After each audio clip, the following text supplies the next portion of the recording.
नमस्कार, आप सत्याग्रह की राह पे CNN देख रहे हैं और मैं हूं हेमंत भट्ट। इस समय हम कबीरदास की समाधि स्थल पे हैं, उत्तर प्रदेश के संत कबीरनगर ज़िले में।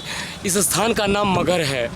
पीछे जो हमारे जो समाधि स्थल है वो जो उत्तर प्रदेश की पूर्व मुख्यमंत्री सुश्री मायावती थी, उन्होंने इस जो प्रतिमा का अनावरण किया और पूरे संसार में अपने ज्ञान से अलौकिक जो उनकी कविता की जो शैली है, जो दोहे हैं, उनसे उनको समाज को प्रेरणा देने वाले कबीरदास का ये जो अतीत का जो जीवन रहा है, उसके रहस्य को जानने के लिए हम आए कबीर की समाधि स्थल पे। ये दो हिस्सों में बटी हुई है। एक जो है वो मुस्लिम पक्ष की मज़ार बनी हुई है और दूसरा यहाँ पे हिंदू पक्ष का मंदिर बना हुआ है। और पूरे देश से कबीर को जानने के लिए, उनके दोहों को जानने के लिए और संत कबीर ने जो मानवता का भेदभाव से परे जो पाठ पढ़ाया लोगों को, वो संसार में हमेशा के लिए उन्हें अमर कर गया।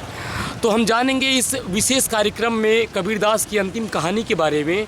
हम आपको बताएंगे कि उत्तर प्रदेश में ये जो मगहर है ये विशेष क्यों है, और भी बहुत कुछ मिलेगा संत कबीरदास के विशेष घटित घटनाओं के बारे में और उनके ज्ञानार्जन, उनके जीवन के जो कहानियाँ हैं। तो बहुत कुछ प्रयास करेंगे उन जो रहस्य से पर्दा उठाएं, और आप बने रहेंगे हमारे साथ इस विशेष कार्यक्रम में। बहुत बहुत धन्यवाद आप सभी का। नमस्कार। सत्याग्रह का ये कार्यक्रम 15वीं सदी के रहस्यवादी कवि कबीरदास के लिए समर्पित है। आप बने रहें। ये वो मुख्य समाधि है जो हिंदू पक्ष की तरफ से जो मंदिर बनाया गया है उसमें स्थापित है। और ये दृश्य आप देख रहे हैं अलौकिक ज्ञान की परिमूर्ति सद्गुरु संत कबीरदास के मगहर समाधि स्थल से। हम आपको संत कबीर नगर ले आए यहाँ के बारे में बताने के लिए कि इस ज़िले का नाम संत कबीर के नाम पे क्यों रखा गया है, पूरे संसार को अपने कटाक्ष से। कबीरदास हिंदी साहित्य के भक्ति काल के निर्गुण शाखा के ज्ञान मार्गी महानतम कवि थे। इनकी रचनाओं ने हिंदी प्रवेश के भक्ति आंदोलन को गहरे स्तर तक प्रभावित किया। उनकी रचनाएं सिखों के आदि ग्रंथ में सम्मिलित की गई हैं। वे एक सर्वोच्च ईश्वर में विश्वास रखते थे। उन्होंने समाज में फैली कुरीतियों, कर्मकांड, अंधविश्वास की निंदा की और सामाजिक बुराइयों की कड़ी आलोचना की। उनके जीवन के दौरान हिंदू और मुसलमान दोनों ने उनका अनुसरण किया। उसका संगम आप यहाँ मगहर में देख सकते हैं, उनके समाधि स्थल पर। पूरे संसार में अपनी अमर गाथा और दोहों से प्रतिष्ठा पाने वाले कबीरदास मगहर में आकर के क्यों मरे, ये एक बहुत बड़ा रहस्य है।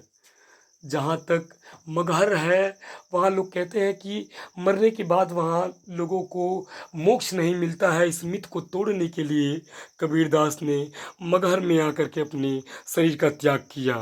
आप बने रहिए।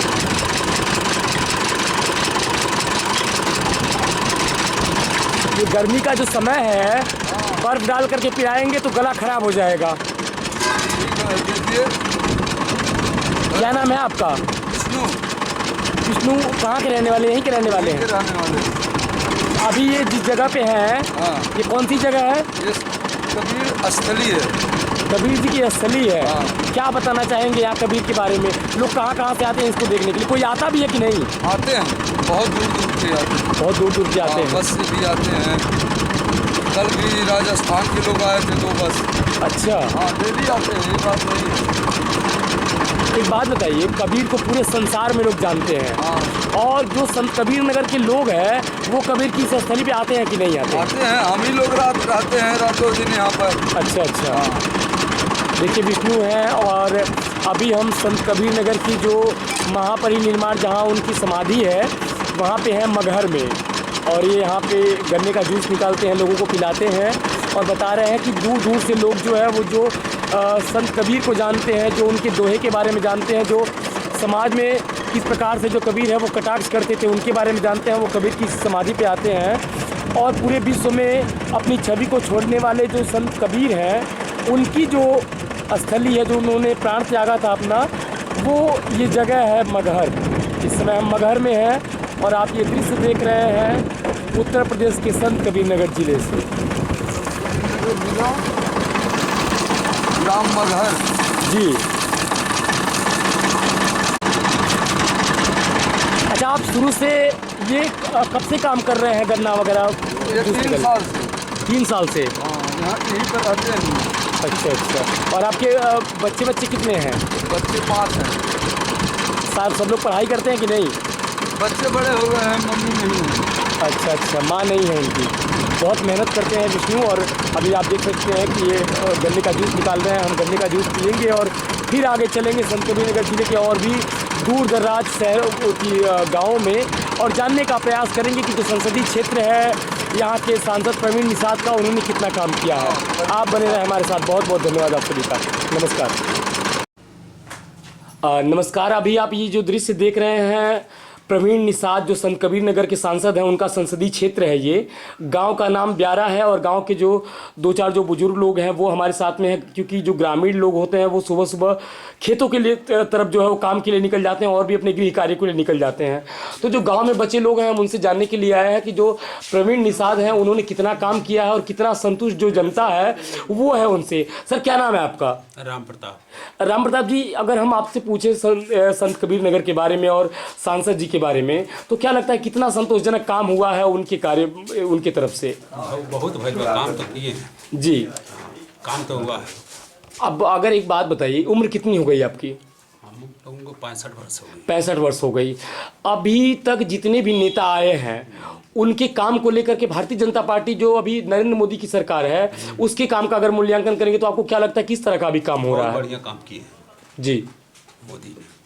और कुछ? और सब कुछ किए हैं, बात नहीं है। जी। क्या नाम है आपका? दशरथ। पूरा नाम बताइए। दशरथ प्रसाद कन्नौजिया। कन्नौजिया। दशरथ जी, एक बात बताइए कि कबीर की वजह से संत कबीर नगर इस जिले को कहा जाता है और पूरा संसार जानता है कबीर को। कबीरदास व्यंग भरे वचनों में ही बहुत कटाक्ष करते थे और समाज को उपदेश देने का प्रयास करते थे। उनका एक दोहा है कि कबीरदास की उल्टी बानी और बरसे कंबल भीगे पानी, कि कंबल बरस रहा है और पानी भीग रहा है। तो उस संत कबीर नगर में हम आपसे जानना चाहते हैं कि राजनीति कैसे बदल रही है यहाँ पे? अब क्या बदल रही है, राजनीति अपना लोग कर रहे हैं। जनता कितना संतुष्ट है उससे? जनता आप देख ही रहे हैं, जो जनता जितना संतुष्ट है ठीक है। अब क्या कहा जाएगा उसको? ये जो प्रवीण निषाद सांसद जी हैं यहाँ के, वो गांव में आते हैं किसी काम को लेकर के या नहीं आते हैं? हम तो कभी देखे नहीं जी। कभी उनको देखा ही नहीं है। अगर आ जाएं तो हम उनको पहचान ही नहीं पाएंगे। अब उनको पहचान ही नहीं पाएंगे। नहीं। अच्छा, एक प्रधानमंत्री नरेंद्र मोदी के बारे में क्या कहना चाहेंगे संत कबीर नगर से बैठ करके कि किस तरह के प्रधानमंत्री हैं वो? बहुत बढ़िया, नंबर 1 के प्रधानमंत्री हैं जी। क्या करते हैं आप? मैं तो कुछ नहीं करता हूँ, यही पब्लिक का सेवा कर रहा हूँ। जी। बहुत बहुत धन्यवाद आपका। Thank you.